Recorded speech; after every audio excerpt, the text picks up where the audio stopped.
Qual a verdade oculta por trás do Natal? Natal significa nascimento, nós sabemos disso. Tanto que tem o pré-natal, quando a mulher grávida começa a fazer um tratamento para que o bebê nasça com toda a saúde, para que ela também tenha uma saúde adequada para poder continuar gerando esse bebê. Chama-se pré-natal, não é à toa, porque é antes do Natal, antes do nascimento. Então sabemos que Natal é nascimento. Mas a verdade oculta é que não é o nascimento de Jesus. A Bíblia, que é onde nós buscamos conhecer as coisas sobre Jesus, nela nós não encontramos a data do nascimento de Jesus Cristo. Não temos o mês, não temos o dia, não temos nenhuma referência a essa questão toda. Então, por que se comemora o nascimento de Cristo? E por que se comemora em 25 de dezembro? Para podermos entender isso, nós temos que retornar em um período muito anterior. Temos que chegar nos dias de Noé. A partir de Noé, nós podemos compreender como surgiu esse costume do Natal. E nós podemos também aproveitar para falar também de um tema bastante comum, que é fruto de muitas perguntas aqui para o Verdade Oculta. Quem é a mulher da nota de R$2? Quem é a mulher da nota de R$5? Quem é a mulher da moeda, cara ou coroa, de quem é a cara? Qual é a mulher da Estátua da Liberdade? Vamos entrar na história? Então vamos retornar ao livro de Gênesis, no início da Bíblia. Ali passa-se o momento em que há uma história muito conhecida sobre Noé, o homem que construiu a arca e que através da arca salvou 8 pessoas e um grupo enorme de animais da destruição do dilúvio. Após o dilúvio, a Bíblia conta que Noé bebeu vinho, ficou embriagado. E quando ele ficou embriagado, ele tirou as suas roupas, ele ficou pelado. E entre os filhos de Noé que se safaram da destruição, tinha um chamado Cã, ou Cão em algumas traduções. E esse filho, ao ver Noé nu, achou muito engraçado, riu, zombou e correu para contar para os outros irmãos. Olha Jafé, olha Sem, lá está o nosso pai, ele está totalmente nu e bêbado, cá. Isso não agradou Noé. Os 2 irmãos, Sem e Jafé, andaram em direção ao pai com rostos virados e pegaram uma capa e cobriram a nudez do pai. Eles fizeram o inverso de Cã. Dessa forma, Noé amaldiçoou Cão. Jogou sobre ele uma maldição, sobre ele e sobre a sua descendência. Noé disse que Cão agora passaria a ser escravo de Sem e que Jafé habitaria junto com Sem, mas que Cão seria agora escravo dos seus irmãos, e as gerações assim também por consequência. De Cão nasceu Canaã, os cananitas, os cananeus. E o que aconteceu? Estando fora dos planos de Deus, estando amaldiçoado pelo seu pai, esse homem chamado Cão, ele andou por caminhos errados. E ele teve filhos.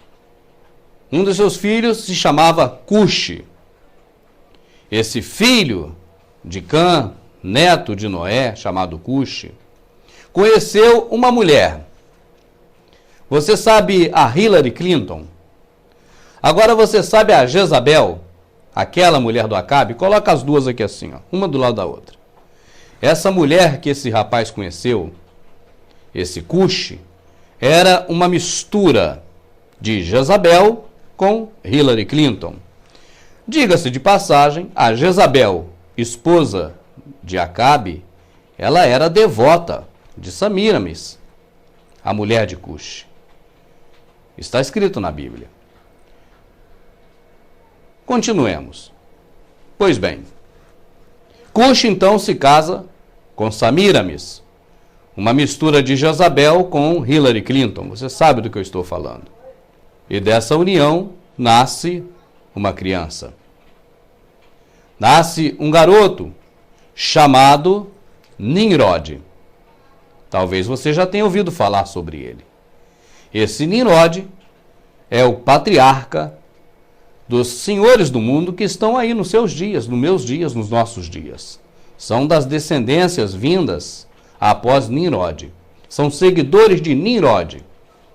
Esse Nimrod, cujo nome significa os que se rebelaram, ele foi a personificação da desobediência. O que Deus mandava fazer de um jeito, ele fazia de outro. Esse homem foi uma espécie de Hitler dos períodos iniciais da Bíblia. Esse homem foi o primeiro ditador da história. Ele construiu diversas cidades. Aquela cidade de Nínive, que o Senhor mandou seu profeta ir lá pregar contra ela, Jonas, foi uma das cidades que ele criou. Mas não foi a única. Ele criou diversas cidades. E a mais famosa se tornou a Babilônia.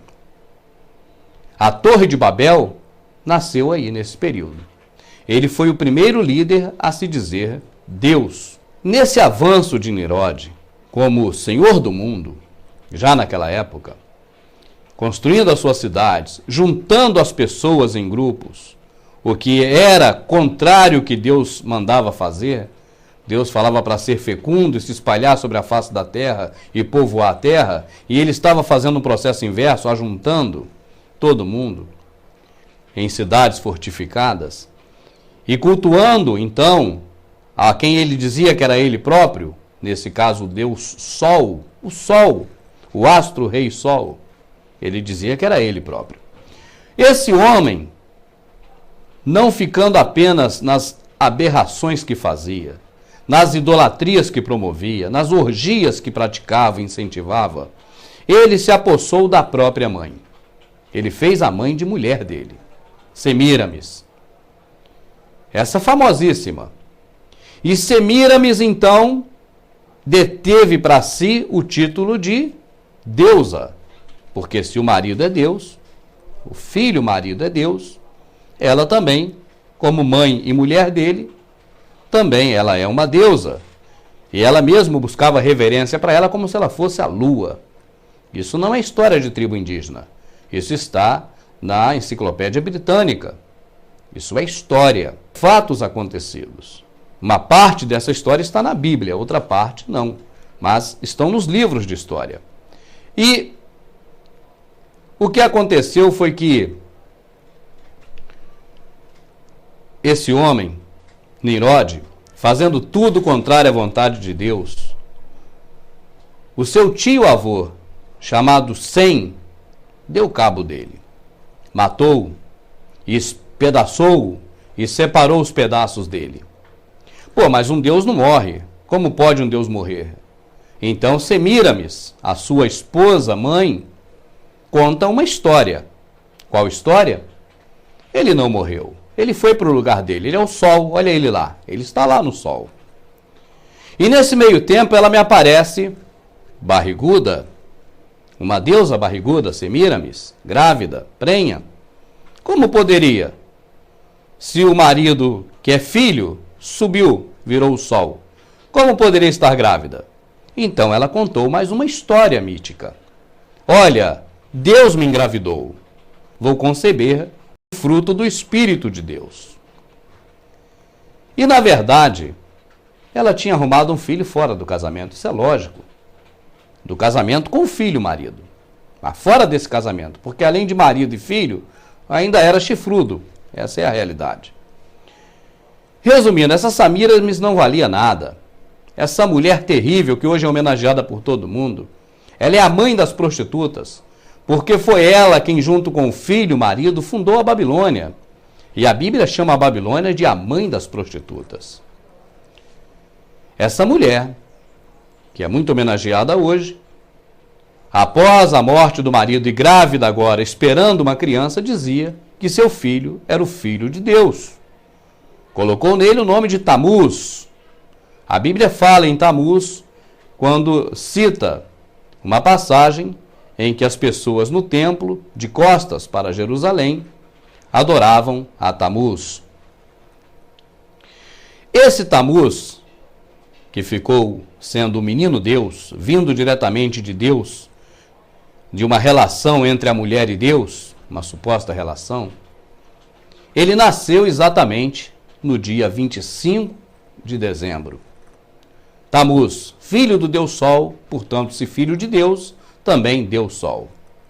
Depois que Samíramis deu à luz ao filho chamado Tamuz, ela informou a todo mundo e começou a dizer que esse garoto era então o próprio Nimrod, o próprio Deus Sol, agora reencarnado. E daí surgiu a base para a teoria da reencarnação, a crença da reencarnação. Uma certa vez, o garoto Tamuz estava no mato caçando. E, de alguma forma, um animal ou alguém matou esse garoto. O certo é que ele morreu no mato.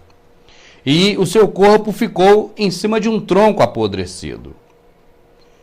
A sua mãe, Samíramis, para não dizer que o filho havia morrido como qualquer outro mortal, já que ele era Deus, espalhou a notícia de que o filho tinha voltado para o céu, que era o seu lugar, para o sol, já que ele era o próprio Nimrod, o Deus Sol. E naquele tronco, aquele tronco podre, onde o garoto caiu em cima, ela disse que nasceu ali um pinheiro, e que esse pinheiro passou a ser a própria referência do renascimento de Tamuz no mundo. E a toda data de aniversário de Tamuz, 25 de dezembro, era comum pegar um pinheiro e levar para dentro de suas casas e enfeitar esse pinheiro todo como o símbolo do renascimento de Tamuz. Uma prática que hoje se traduz pela árvore de Natal. A Bíblia em Jeremias fala sobre isso. Essa prática religiosa de se levar um pinheiro para dentro de casa, enfeitá-lo, ela já era também acompanhada nessa mesma época da troca de presentes. Porque as mulheres, as sacerdotisas e amigas de Semíramis, diz a história, que elas jejuaram e choraram 40 dias e 40 noites aos pés daquele pinheiro. E no final desse período, elas agradeciam umas às outras, fazendo trocas de presentes que eram depositados nos pés desse pinheiro. Daí também surge o hábito de se trocar presentes no Natal. Seguindo em frente, a própria Samíramis começou a criar o hábito do confessionário. As pessoas deviam se confessar a ela e suas sacerdotisas para ter os seus erros perdoados. Dessa atividade surgiu a crença do céu e do inferno e também surgiu a balança, a justiça, porque o que as pessoas faziam de bem e confessava era colocado de um lado da balança. E do outro lado da balança, as coisas que as pessoas não faziam de bom, ou seja, que faziam de ruim, eram colocadas do outro lado do prato da balança. E aí teria que ver a justiça, para que lado a balança pesaria. É por isso que até hoje o símbolo da justiça é Semíramis. Ela é o símbolo da justiça. Você pode observar a mulher com a balança. Da crença e das organizações de Semíramis, surgiram todos os fundamentos para tudo que se diz respeito à religião, ainda nos dias de hoje. Para você ter uma ideia, os reinos criados pelos Nimrod, que é o antecessor dos senhores do mundo que hoje governam o planeta, aquele mesmo que criou a Torre de Babel, da qual o Senhor Deus dali expulsou todo mundo confundindo as línguas, e que agora estão tentando reverter o quadro e retornar de onde pararam. É isso que eles querem.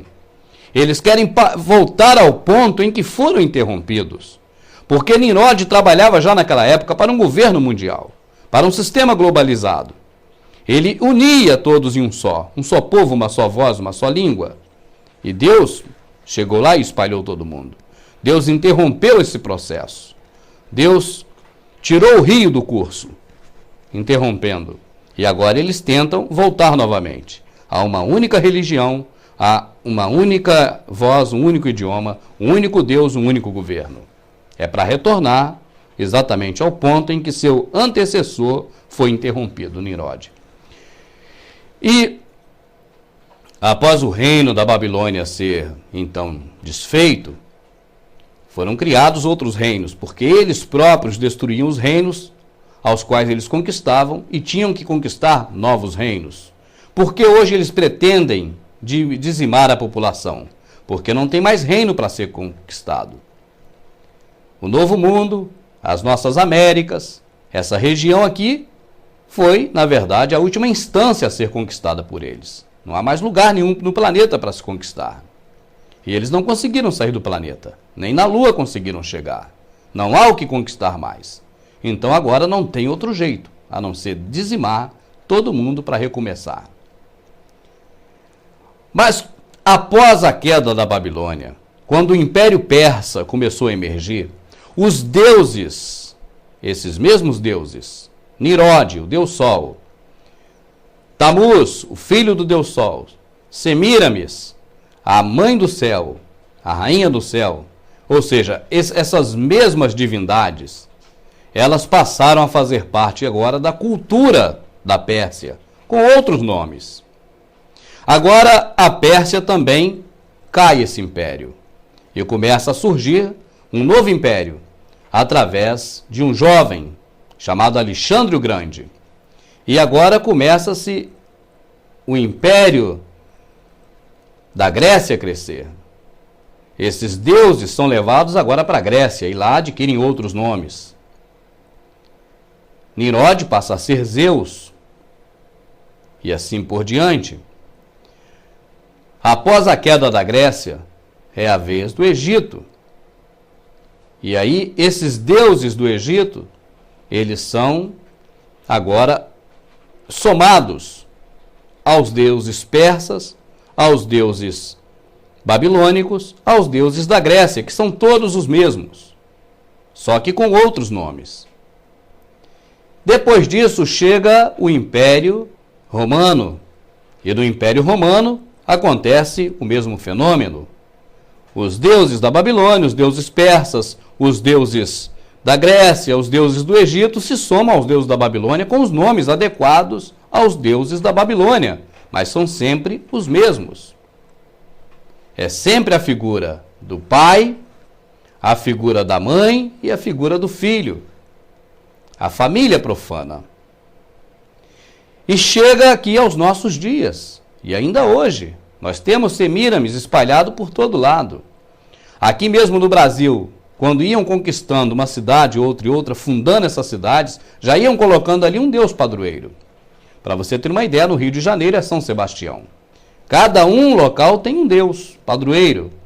No Brasil tem a padroeira Semíramis, ou Aparecida do Norte. Hoje ainda acontecem as mesmas coisas que aconteciam naquela época. Os deuses são os mesmos, apenas têm nomes diferentes. E o Natal surgiu daí. 25 de dezembro, nascimento do filho de Nimrod, chamado Tamuz, que a transliteração para os nossos dias, acredite se quiser, é Jesus.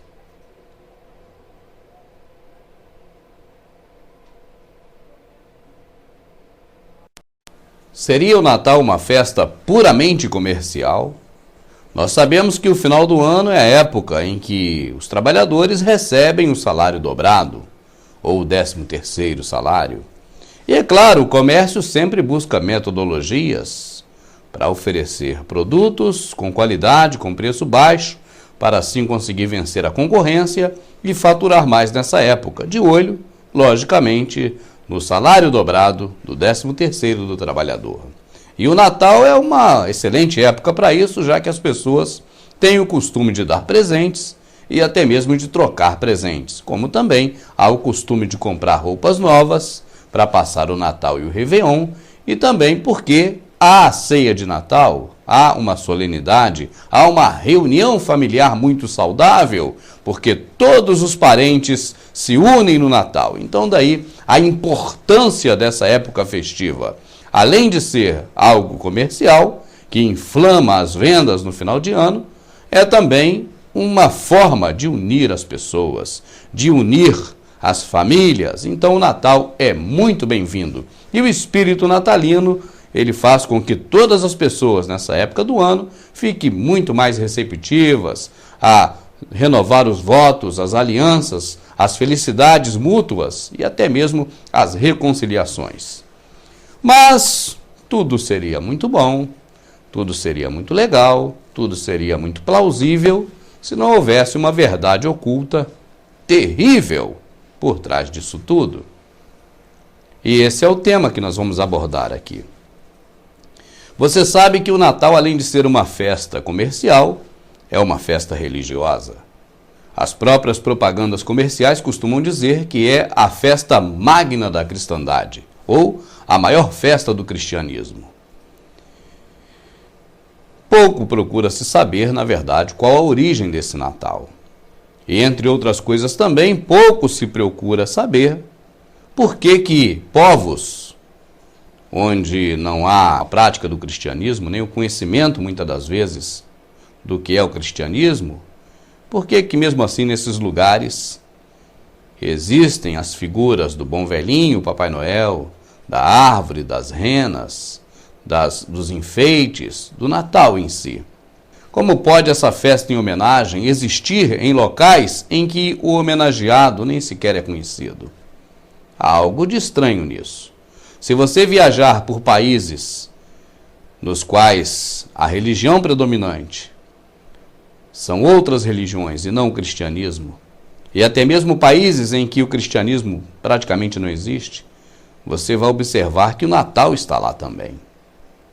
Você vai observar que o Natal é comemorado, inclusive por povos que desconhecem ou não dar crédito, enfim, que não tenha nada a ver com a questão cristã. Agora, por que tudo isso acontece? E mais uma dúvida para que a gente possa, então, no decorrer aqui, sanar essas dúvidas todas. Aí vai mais uma. O que teria a ver a data de 24 de dezembro com a data de 24 de junho?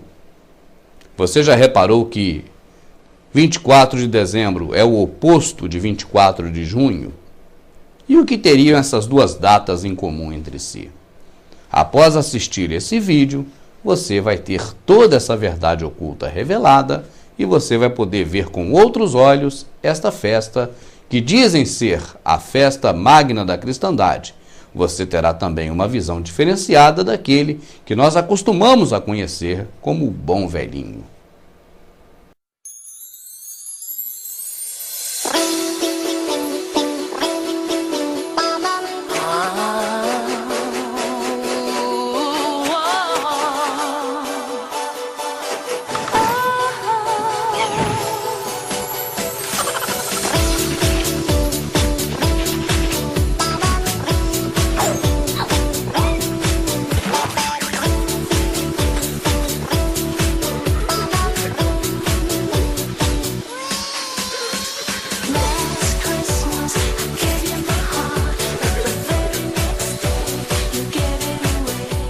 No vídeo passado nós falamos sobre a comemoração do aniversário de uma criança, de que é na verdade uma prática muito antiga, que nasceu com Semíramis, nasceu com Nimrod, com Tamuz, e que chegou aos nossos dias com o nome de Natal.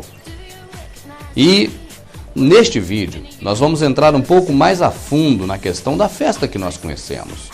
Vamos fazer uma análise dos elementos dessa festa, tanto a figura do bom velhinho, como a árvore de Natal, o pinheirinho, como os enfeites de Natal, como a troca de presentes e tudo o que está relacionado ao que nós conhecemos como Natal.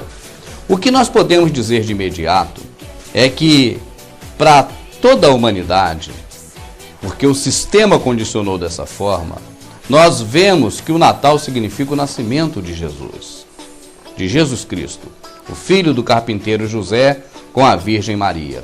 E esse mesmo Jesus, nós podemos analisá-lo de dois ângulos. Com a visão do Jesus mítico, ou seja, aquele que foi enviado pelo Pai para morrer na cruz pelos pecados dos homens, para conduzir à salvação, e também podemos olhá-lo com a visão do Jesus histórico, aquele que nasceu, que atingiu a sua idade de 33 anos, foi morto e que os livros históricos mencionam a sua existência e também a sua morte, a sua história, enfim. Nós podemos até dizer que foi um fato muito importante, porque dividiu o tempo em duas partes, antes de Cristo e depois de Cristo.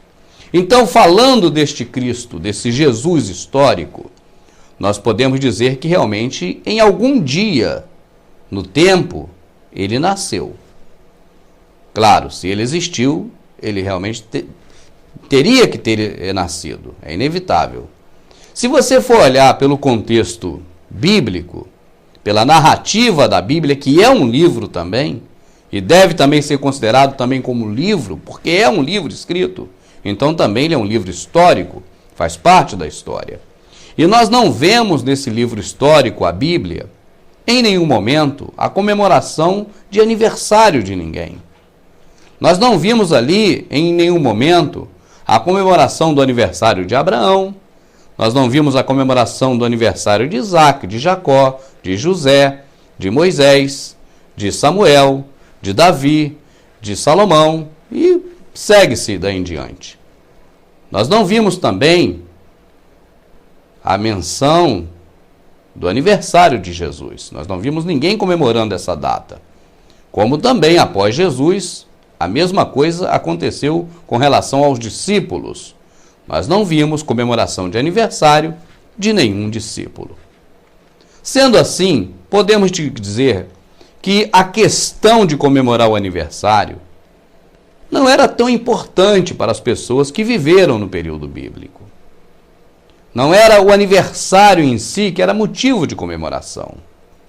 Mas nós vemos, e muitas vezes nesse mesmo período, em que a Bíblia descreve como um livro histórico, que também ela é, nós vemos comemoração de festas, muitas festas, festas ligadas ao povo judeu e também festas ligadas ao povo não judeu, o que a Bíblia chama de ímpio, ou gentil, ou qualquer outra palavra desse tipo, ou povos pagãos, como costumou-se dizer mais tarde. O certo é que festas e comemorações religiosas sempre existiram, embora festas de aniversário não existia. E aí vem uma pergunta à nossa mente: por que então comemorar a festa de aniversário de Jesus Cristo? É claro que não foi isso que aconteceu. E nós podemos muito bem perceber, sem fazer um exercício muito profundo no campo das ideias, podemos perceber claramente que, na verdade, não é uma comemoração de aniversário. É uma tradução, uma modificação, uma transformação, uma adequação de algo que já existia. Você imagina, por exemplo, um jovem rapaz de 20 anos que decide se casar. Ele vai ter que construir um lar, ele vai ter que ter uma casa.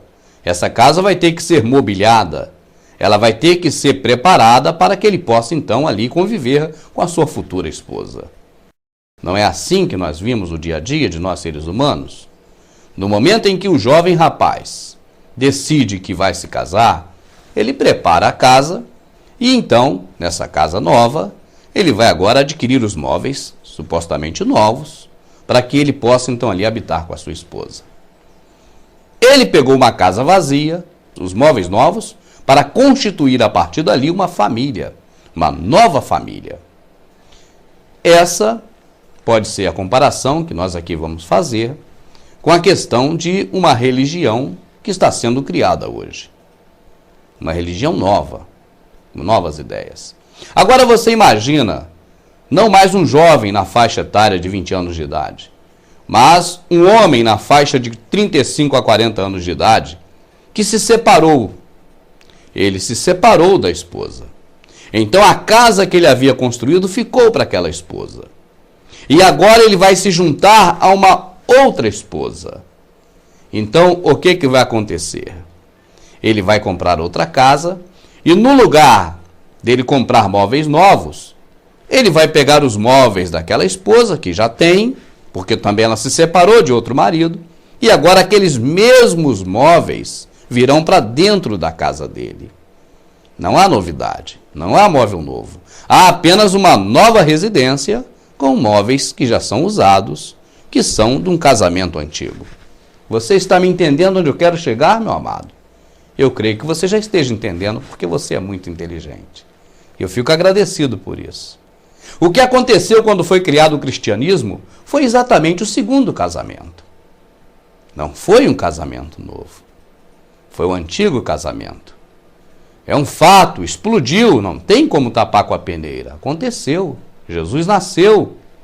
O cristianismo, queira ou não queira, ou pelo menos a sã doutrina de Cristo, a sã doutrina, aquela que o Senhor pregou e que os apóstolos ajudaram a manter, ela continuou subsistindo, escondido, camuflado, porque quem professava a fé era entregue aos leões, aos tigres, no Coliseu Romano, nas arenas para morrer.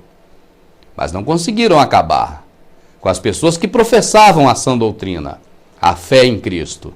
Então cria-se aí o cristianismo, a religião. Agora, não é uma casa totalmente nova com um casamento novo. É, na verdade, o exemplo que eu dei do segundo casamento. Pega-se tudo enquanto é móvel velho, usado, cheio de manchas, e traz aqui para dentro. Tudo. Por quê? Porque não pode se perder público. Não pode deixar de fora, tem que se contemplar todo mundo. Não, porque eu sempre adorei o carvalho. Eu sempre adorei o carvalho, a árvore. Eu tinha até os bosques, ídolos para me adorar. Eu agora vou ser cristão, mas eu vou deixar meus bosques, ídolos do lado de fora? Não, traz para cá. Bota aqui, essa casa cabe tudo, traz. Olha, mas eu adorava o rei do Deus Sol. Eu ficava de costas para o templo do Deus vivo e adorava o Deus Sol. Eu vou agora ter que entrar para o cristianismo e deixar o Deus Sol do lado de fora? Nada disso. Venha, traga o Deus Sol para o cristianismo, mas eu sou aquela que eu choro 40 noites perante o Pinheirinho Tamuz.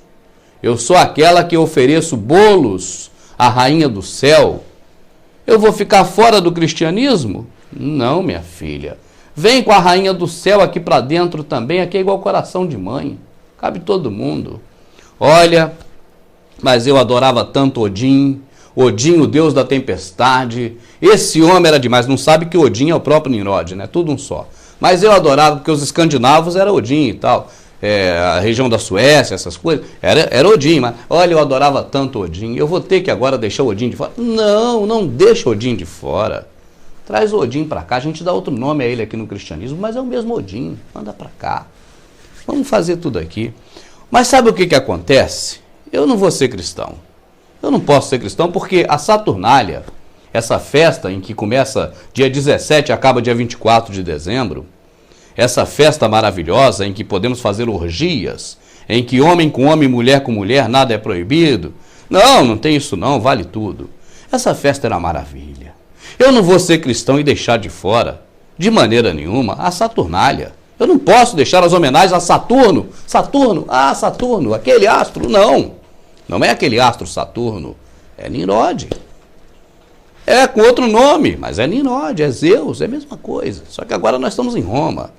Agora é Saturno. E a Saturnália são as festas em homenagem a Saturno.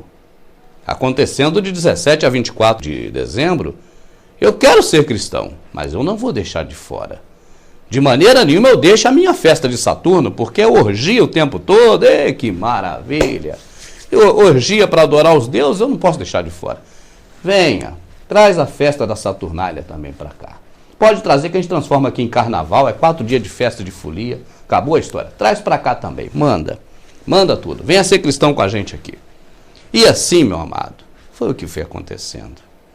Tudo enquanto era móvel sujo, sofá rasgado, tudo enquanto era cadeira com perna quebrada, tudo enquanto era televisão de Satanás, janela do inimigo, podre, com tubo de imagem sem cor, né, todo distorcido, traz.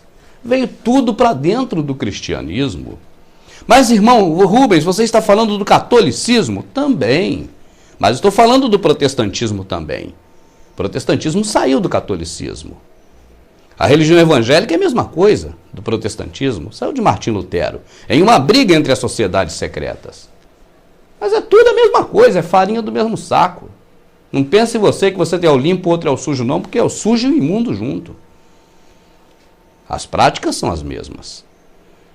E você vê quantas denominações hoje estão aí preparadas para poder enfeitar tudo para o Natal. E tem até cantata de Natal. Então não venha dizer que é outra coisa, não. Não vamos aqui tapar o sol com a peneira. Vamos em frente. Vamos continuar. A festa de Natal e o cristianismo em si, ele foi, na verdade, esse cristianismo criado pouco depois da morte de Cristo.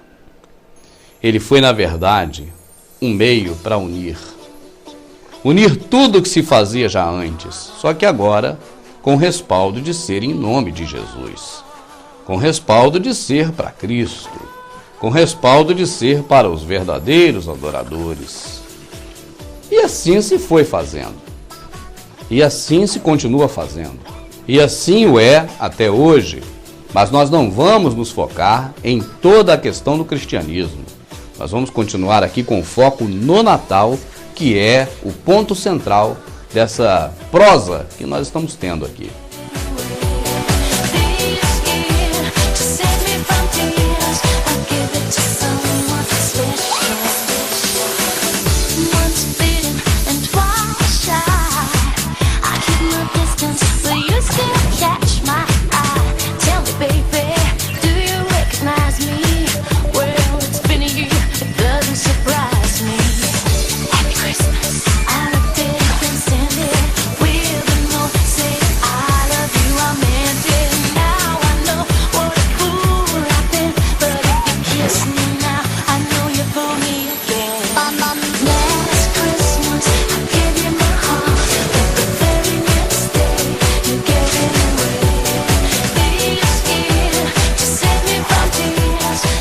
Para caracterizar que há uma festa de Natal, uma comemoração natalina, é necessário que se haja então os enfeites do Natal.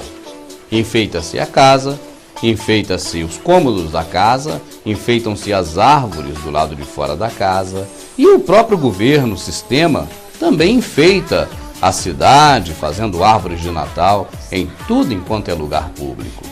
É uma coisa comum, os enfeites de Natal são coisas comuns. Porque são esses enfeites que realmente traduzem o espírito natalino, o espírito do Natal. E a árvore de Natal é um dos principais enfeites, porque a própria árvore já é também enfeitada. E esse costume de enfeitar a árvore de Natal, ele não é da festa de Natal e nem da comemoração de um suposto aniversário. É uma prática religiosa muito antiga.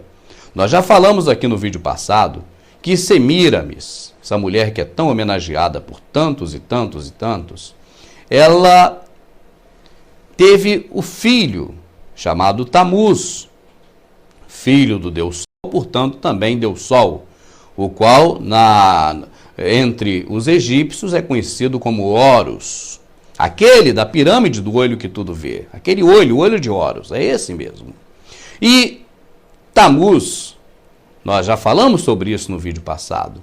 Ele, ao morrer, a sua mãe inventou a história de que quando ele caiu sobre um tronco apodrecido de uma árvore, aquele tronco germinou e ali nasceu um pinheirinho.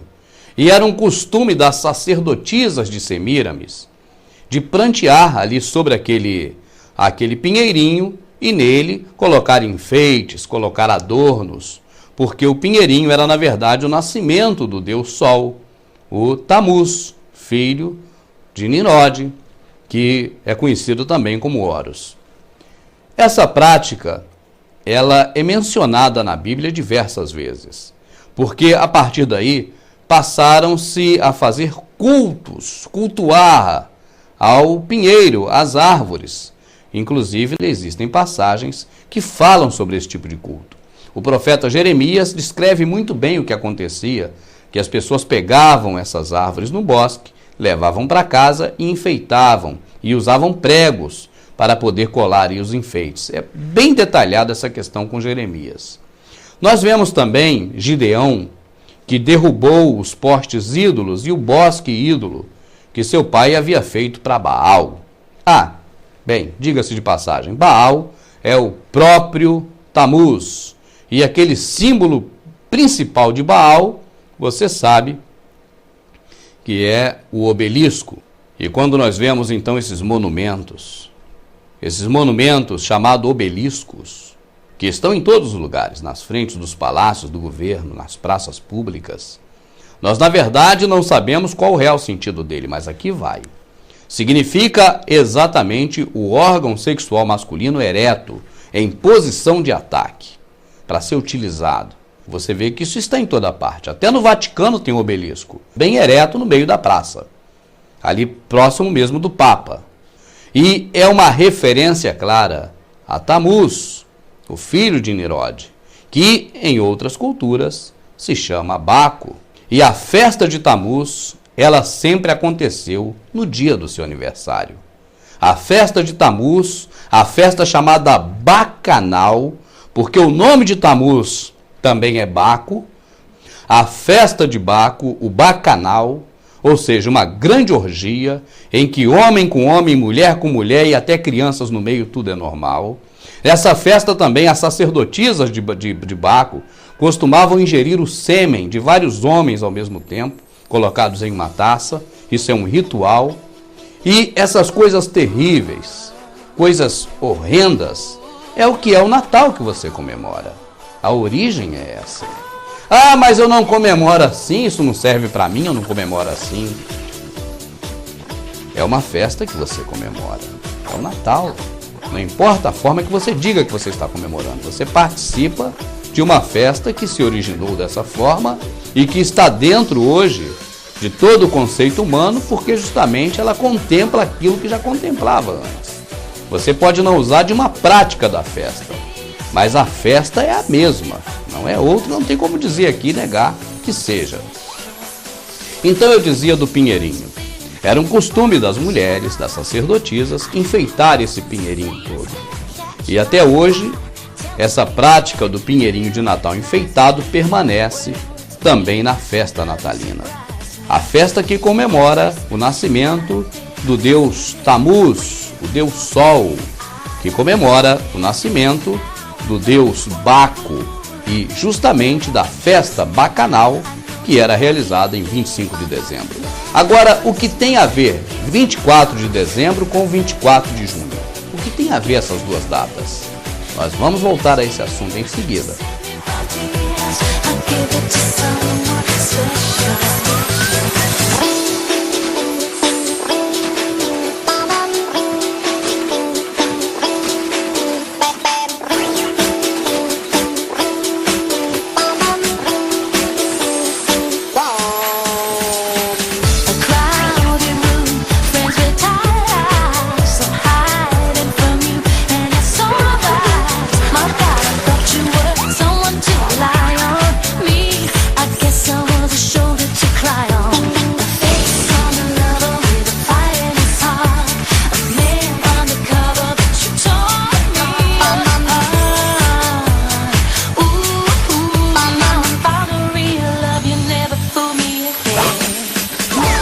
Essas questões envolvendo o Natal, elas são muito amplas e demandaria aqui pelo menos umas 6 a 7 horas para que a gente pudesse detalhar tudo o que realmente significa o Natal.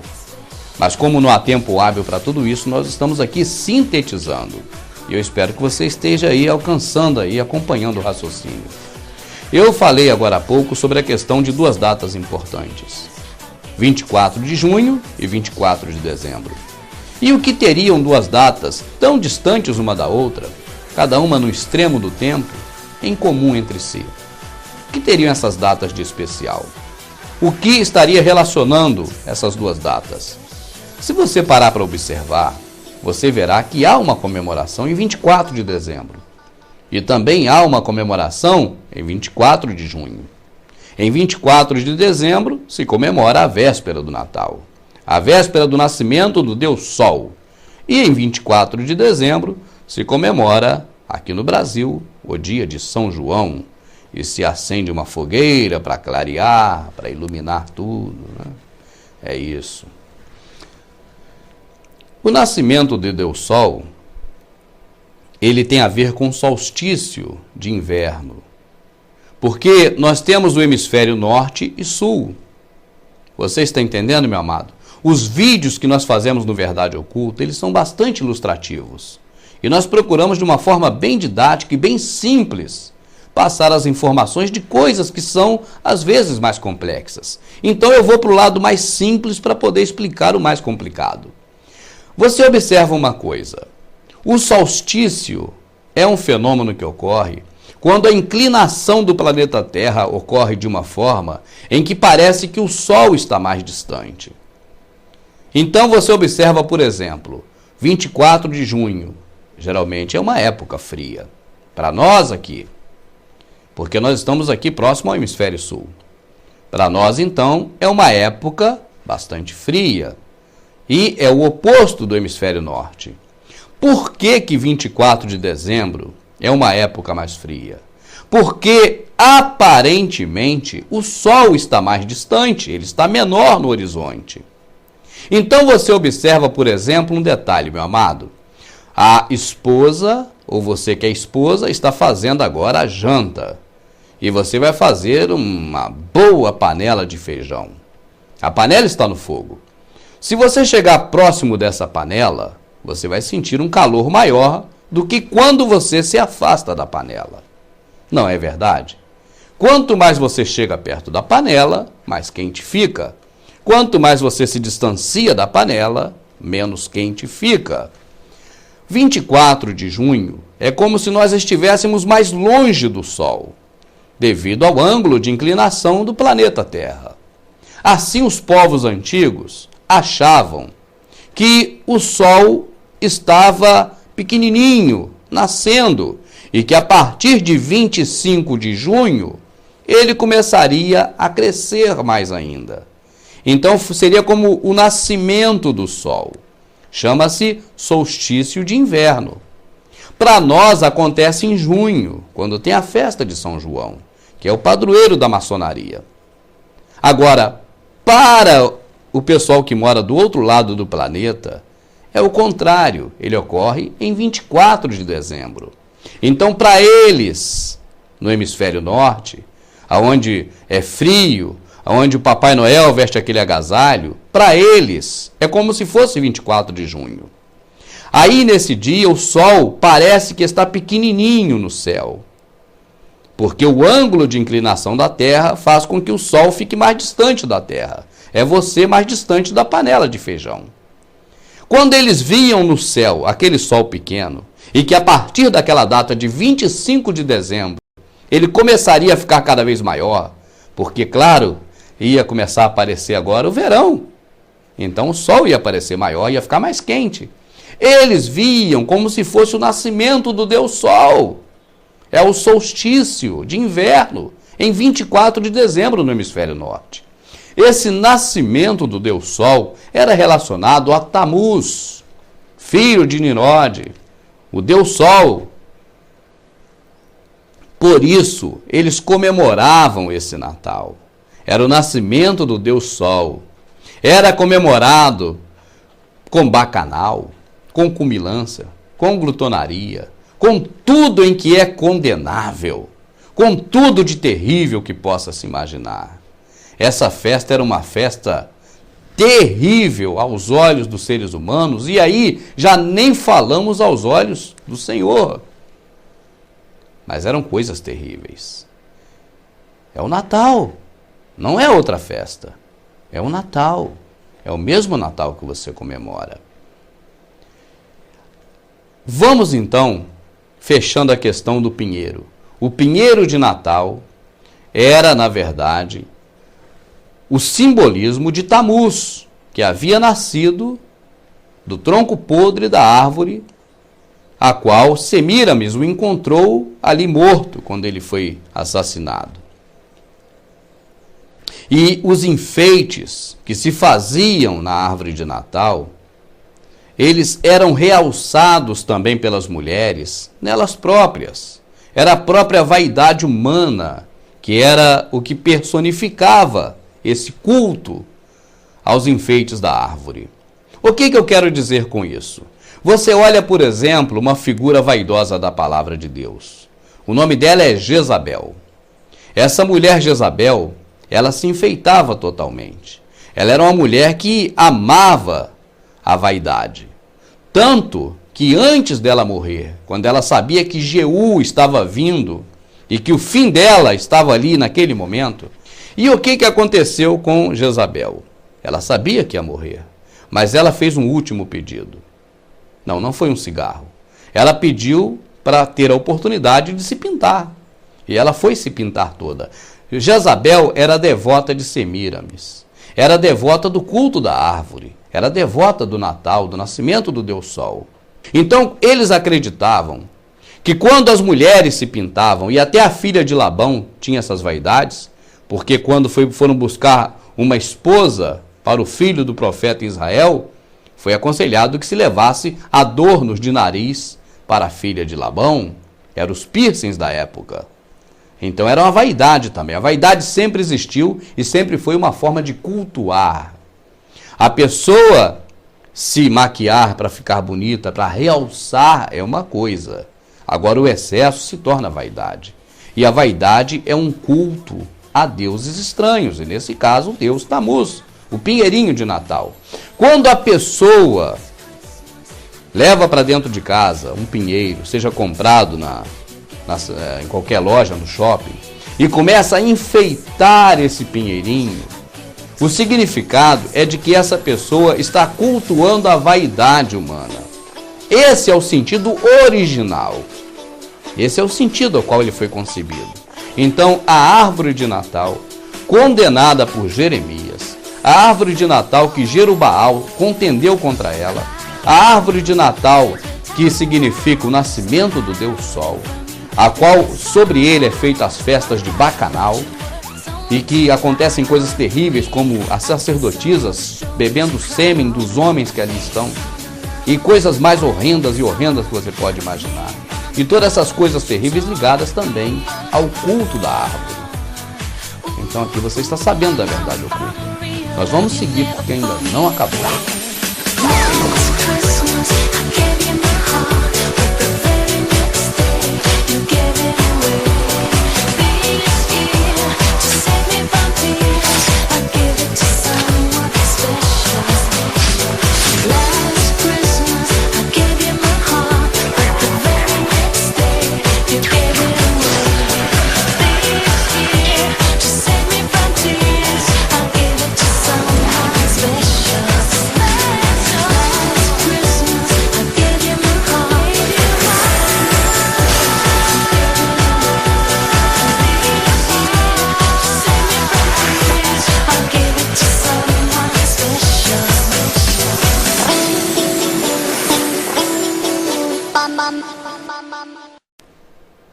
E neste último segmento nós vamos aqui então enfocar a questão da festa em si.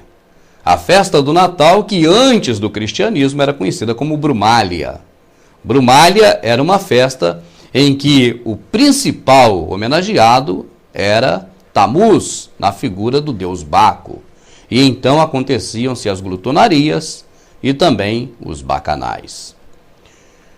Essa festa da Brumália, que ocorria dia 25 de dezembro, ela era o ponto máximo de uma outra festa, a festa ao templo de Apolo, feito já pelos romanos antes do cristianismo.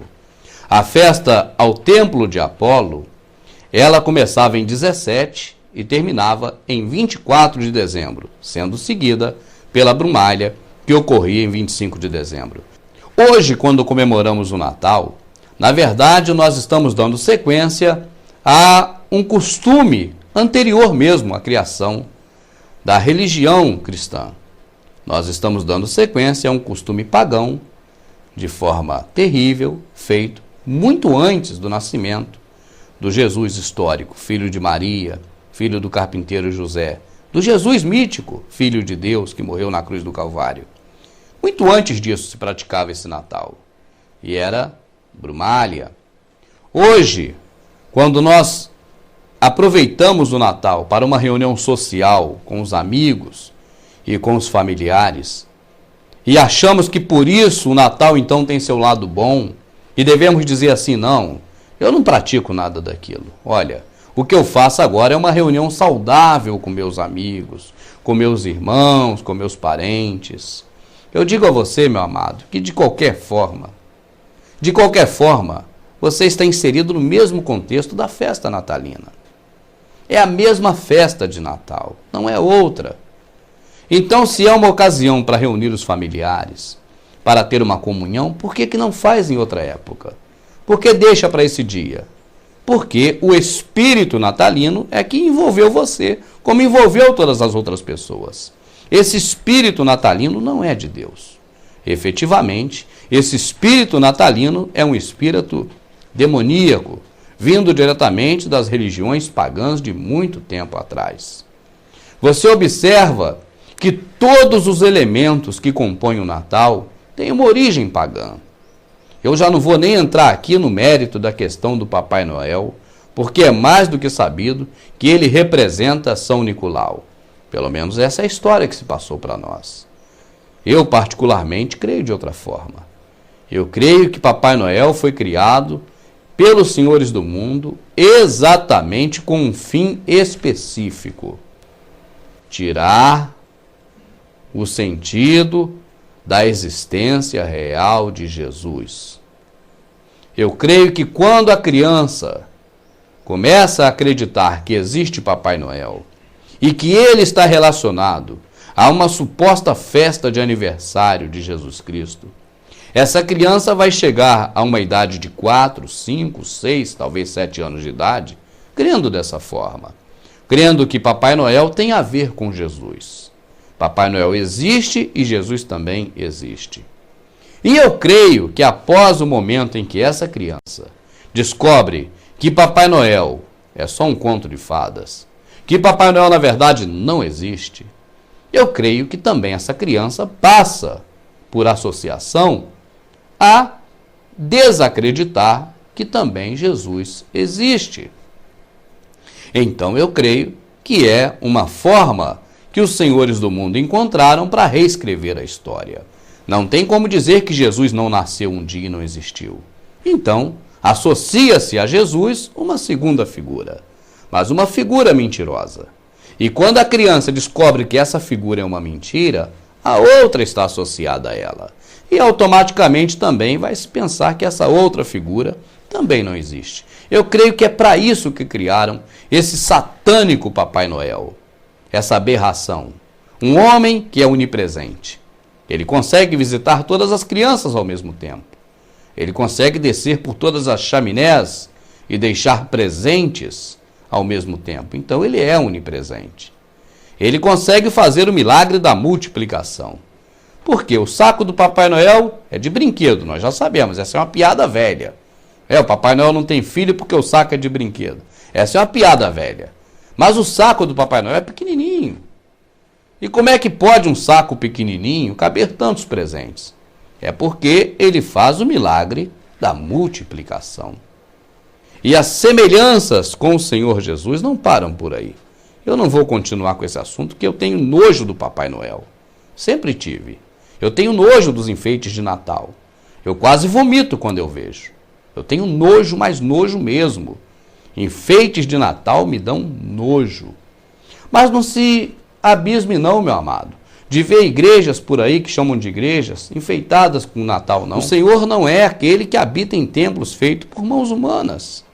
Então, se essa igreja está enfeitada, está tudo certo, não tem nada errado nisso.